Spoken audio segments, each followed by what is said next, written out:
If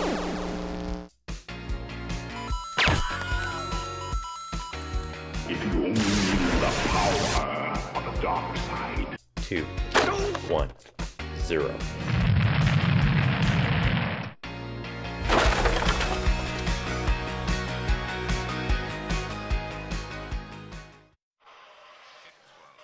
Welcome back, Yack Watchers. It's another Harry Yack Combomination on GamesWorld. It came. The end of the world as we know it. And everybody died. They used to get away with that sort of stuff on a kids show in the early to mid-90s. And how much fun it was too. I was watching an episode of GamesMaster the other day and wondering how on earth Dominic Diamond got away with some of those risque jokes. They would never allow that stuff on telly today. But you can watch it thanks to the wonders of the internet, and that's the YouTube thingy, yes. Here's Big Boy Barry, one of our old friends, and in the background there we've got Donna messing around in that car. You shouldn't do that, because I've done that numerous times in local arcades, and the CCTV viewer / security dude will come over and boot you out. Unless you're actually playing on the game and paying your hard-earned pocket money, then they don't like you being there for some dumb reason. Oh well, go back home and ask your dad if you can sit in his car. It's a lot less fun, but oh well, it's better than nothing, I suppose. These days, of course, you can buy special controllers like that for your PlayStation 5s and 6s and 7s. Hold on a minute, what PlayStation are we up to now? Taking a look at Tomb Raider and... Do you see any pyramids around here? Just break off from that pointlessness there. I think that's supposed to be Lara Croft there, but you couldn't see her clothing, so you left unsure as to whether it was her or not. Although here we have a brief look at Tomb Raider, or as I like to call it, Boob Raider. I've already talked about this in a previous edition, so I won't do it again. Now, this tech demo here looks a little bit blurred, doesn't it? Or maybe it's the pixelation, the video cleanup by YouTube, I don't know. But I very much doubt it was like that on the PlayStation. I didn't play it an awful lot. I played it about 2 or 3 times. Tomb Raider 2 I quite liked for a short while and then got bored of it. It's not really my type of video game. And feels a lot like that does. It's got loads of atmosphere, really great graphics, but it goes one step further. It's the thinking man's game, this one. Thinking man's game? But I'm not a thinking man. I prefer to do stuff. Go out there, do it without thinking. Just like how this commentary is completely and utterly unplanned. Ah, a dinosaur! Yes, that's rather brutal there, isn't it? Of course, today we shoot each other in the nuts in Call of Duty in those days. They had dinosaurs and stuff. Is Turek still going, the series? I believe it is. And I'm going to have to do more research before these videos, aren't I? So, back to the blasted video.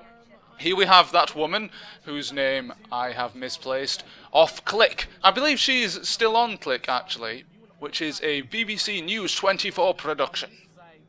And in front of her, she has a tray of various items. I believe there is a fish.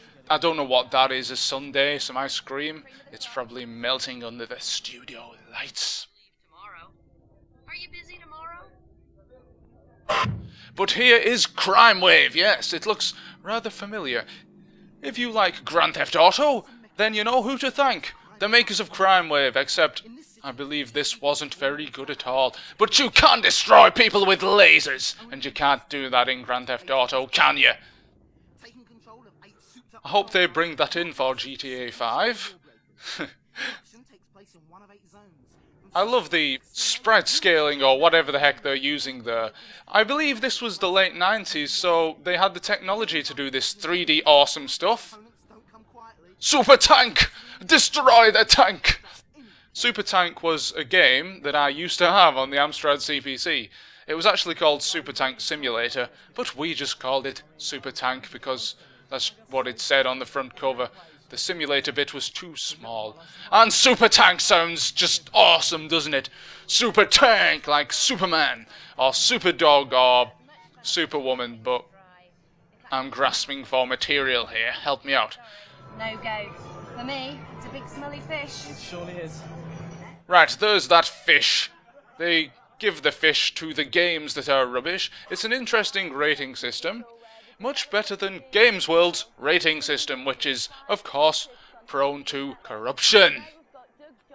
Not the computer corruption, you understand. The good old fat cat corruption. But we're gonna stay away from politics, because here is top tips. Yes, I can't help feeling that that's supposed to be some sort of risque innuendo in the spirit of Hewland shows, but it probably isn't. Run around them. Off you go, save your ammo. Tip 2, ammo again. It can make a big difference if you shoot zombies from close range as opposed to quite a distance. If you're using the bazooka or the magnum, you'll find that at long range, a bazooka you might take 2 shots, but at close range you could take up to 3 zombies out with just 1 shot. Resident Evil, another game I didn't play that much. I believe I played through the first couple of areas and then got stuck. I went back to it and got a lot further.